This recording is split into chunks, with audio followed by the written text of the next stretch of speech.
এই যে গোলুমলু টমেটো বসে আছে এখানে গায়ে ঢাকা নিয়ে।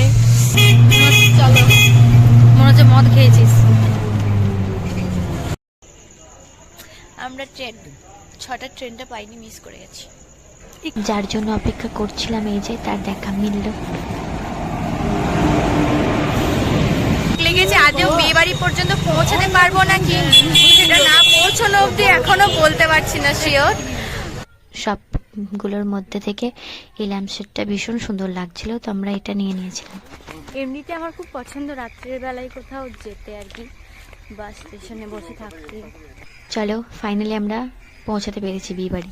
তার সাথে দুজনকেই ভীষণ মিষ্টি লাগছিল আজকে। এখন পকোড়াটা কিন্তু টেস্টি ছিল ভীষণ। আমরা এখন মাঝগঙ্গায়। আমাদের নৌকা খারাপ হয়ে গেছে, আমরা বসে পড়েছি। আমরা যা আলোটাও নিভিয়ে দিলাম। তো নৌকা খারাপ হয়ে গেছে আর আমরা এখন বন্ধ কেন হচ্ছে।